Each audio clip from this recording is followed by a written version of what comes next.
Hi there, my username is Reynard. You can call me Ray.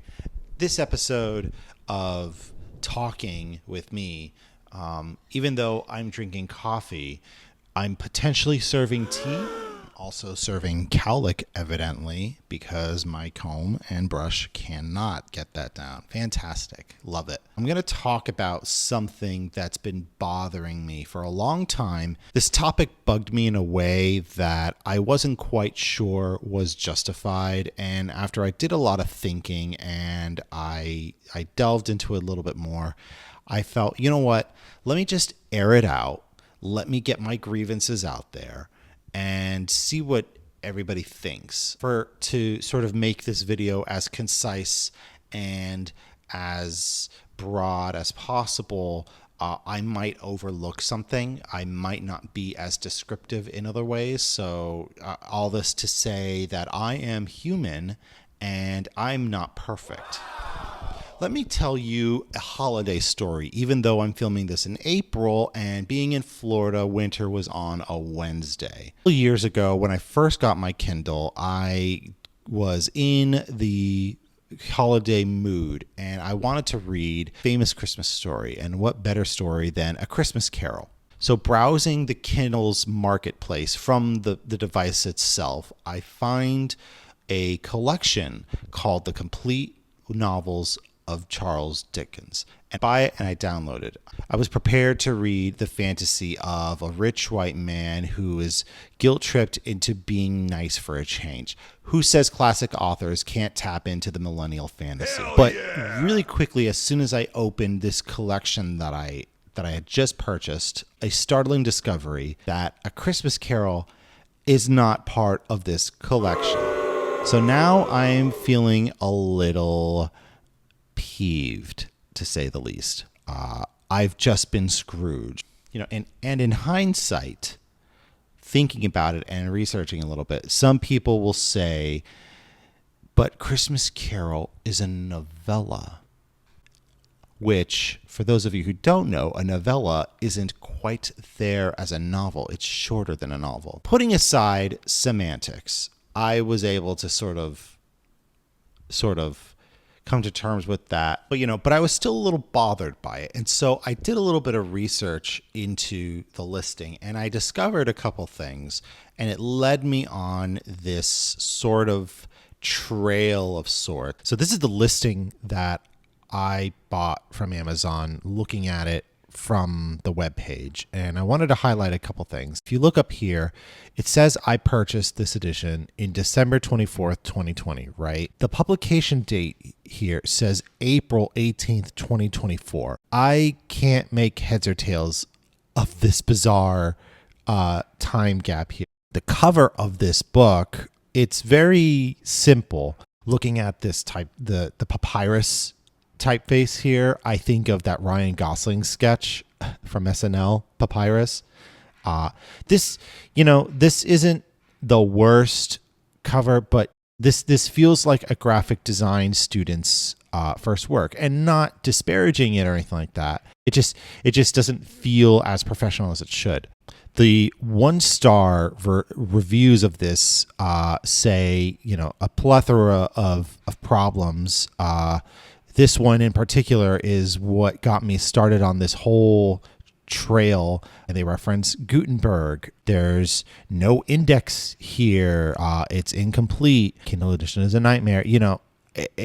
But then, see, somebody else fell for this too and thought A Christmas Carol was on here. So let's back up a bit and let's talk about a website called Project Gutenberg.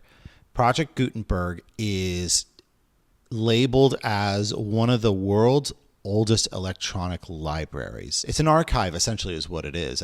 The thing that makes Project Gutenberg interesting is it contains a plethora of royalty-free books. Now, what that means is these are works that, whether their copyright has been lapsed, whether their rights have been forfeited, whatever the case may be, there are works that are on there and you can download to your ebook or whichever device of your choosing for free.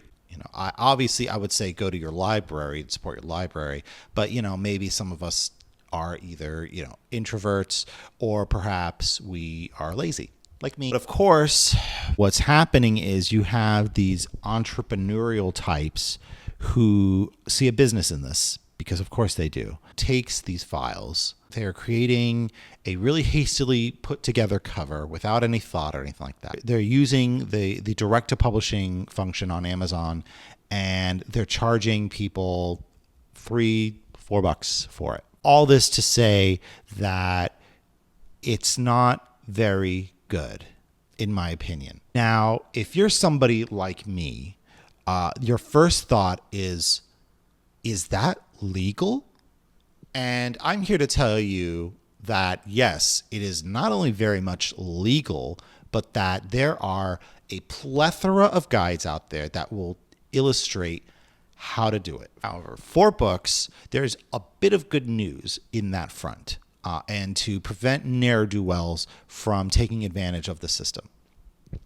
For starters, Amazon has guidelines that you have to make your publication of this book different enough from other ones. So you can't just throw the book up there with just a cover, simply scrub any relationship with Project Gutenberg and call it a day. You can't do that. You either have to have updated annotations, perhaps a new introduction by somebody, maybe even an updated translation of it.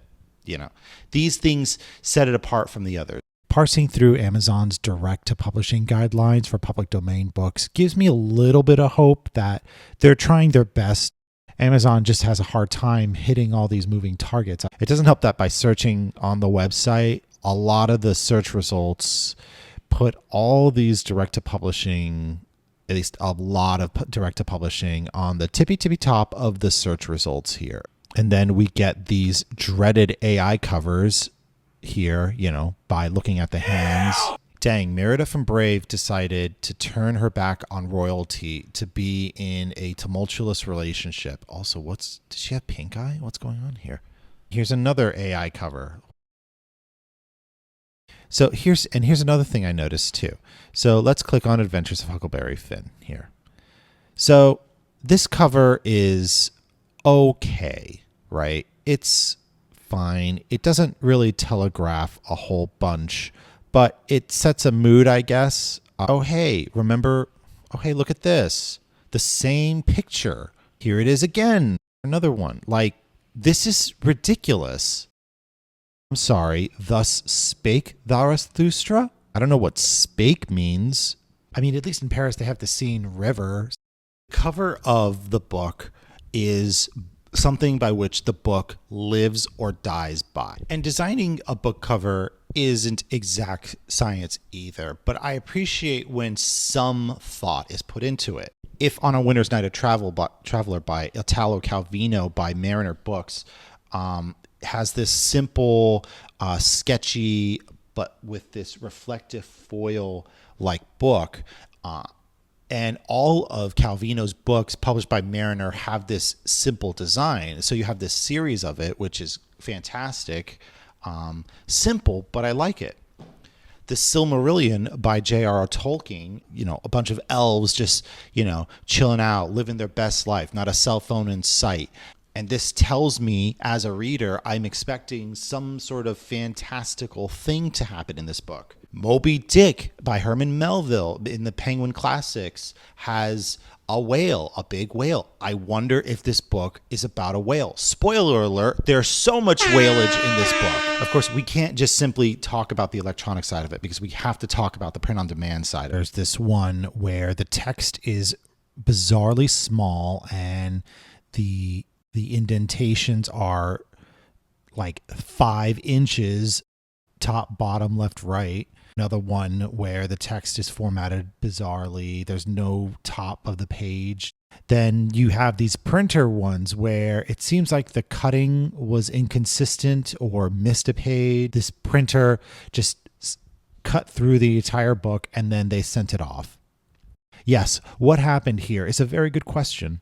And do you want to know what the craziest part in all this is? They don't pay well. Did cursory research, and what I found was that Amazon only paid 35% of sales. Kobo pays 20%, and Apple pays a paltry 9%, which raises a lot of questions, but I'm more focused on the intent with it. It sends a message to the world that they don't care about these works. If they did, they would put a lot more effort into designing and formatting and ensuring that customers get a worthy product. But they don't, because it's this institutionalized thinking of these classic works of literature don't get as much money as the other books do, then they're only going to get as much attention to production as they should. And that